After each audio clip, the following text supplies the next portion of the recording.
With over 40 years of combined and on-the-job retail experience, Kate Mezek and Tammy Hively are co-owners of Wild Ruffle, a boutique located in downtown Prior Lake. They're headed in a new direction as they launch a line of products with purpose under the name The Woven Cloth.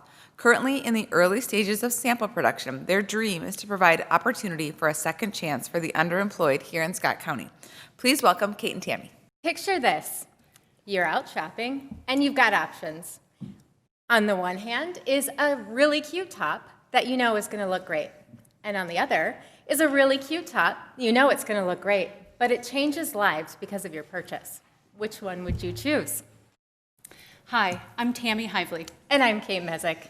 And together, we're starting this new clothing line. With production right here in Scott County, we plan on helping provide jobs for women who would otherwise have a really hard time finding employment, giving them an opportunity for a fresh start and a second chance, all the while making quality products that we know our target market would absolutely love. The idea for the woven cloth was born out of our desire to provide a solution to a problem we saw, where women coming out of the prison system fell victim to reoffense more easily unless they could find stability and financial security. We've successfully run Wild Ruffle, a clothing boutique, like you were saying, in downtown Prior Lake, and as well as our online shop for the last 6 years. But recently, our hearts have been stirring to do something more with our skills and our life. And we began to think, what would a for-profit but social venture, what could that look like? And that is when the seeds of the woven cloth were planted. We believe we can start a line of clothing with production here in Scott County and provide jobs for those women who would otherwise find difficulty finding employment, all the while creating products that our target market would be sure to love. Our typical customer is a woman aged 25 to 60, married with kids, educated, and an income of over $80,000 a year. She's a social influencer, and she shares everything she loves on her online platforms. This group of women is a big group. It adds up to 5 million people, which means our potential for growth is huge. And the great news is we're already familiar with this customer. We've connected with her on a daily basis for the last few years at our current boutique location. Yes, and when these first ideas of the woven cloth began to take root, it seemed like nothing could slow our progress. Truly, it was really exciting. Multiple people stepped forward to connect us with the Shakopee Women's Correctional Facility, and we left the tour of their textile facility in awe. Their skills, they are actually working on our machines that we already own, and they are becoming master seamstresses when they leave. So we rented additional production space. We moved our commercial-grade sewing machines in. Yep. Under the direction of Tammy, we found a pattern maker and started to create the line. And then we flew to LA in order to secure a fabric mill and dye factory to ensure that our products would be American-made from start to finish.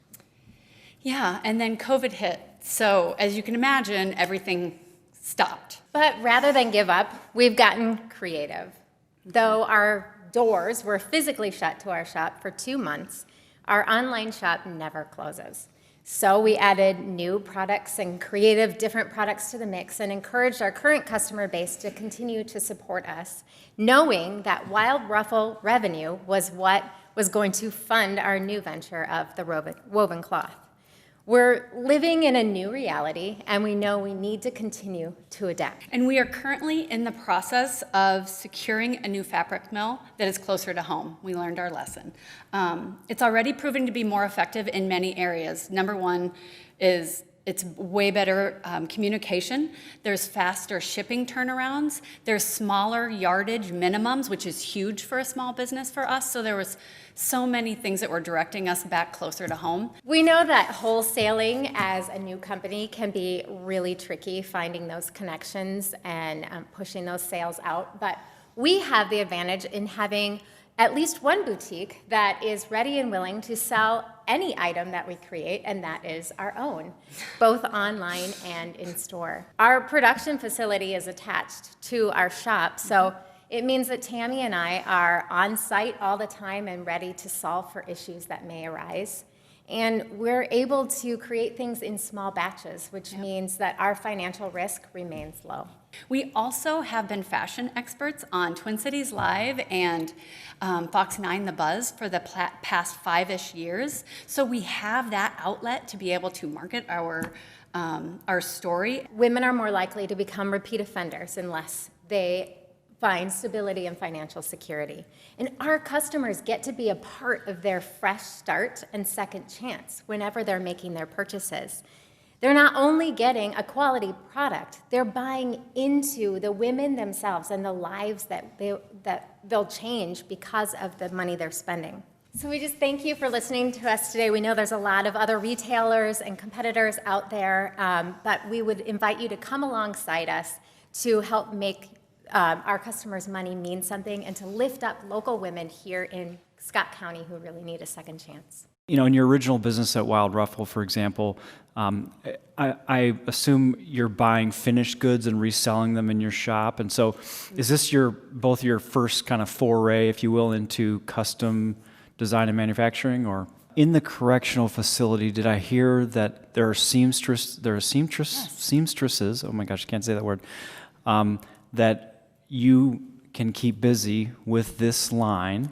Is that accurate? So there's actually a textile facility within the Shakopee Correctional Facility, and they go through a master seamstress certification while they're in there.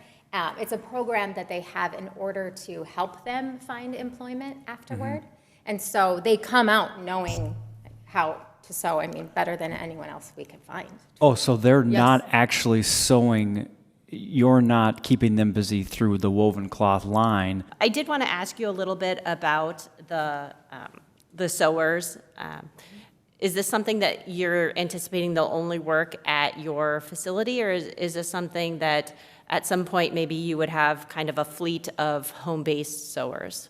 Our current space holds 2 of the commercial sewing machines and then several other small ones and then a cutting table. So once we grow to a certain capacity, we would have to explore opportunities like that where someone is either sewing pieces from home or we would have to expand our space, which obviously is an additional cost. Once it gets so big, the Shakopee facility actually takes in accounts too. So if we got to that point, we could then go in-house, and they can also, because they have other accounts like Clothier, and they have different accounts that are in there already.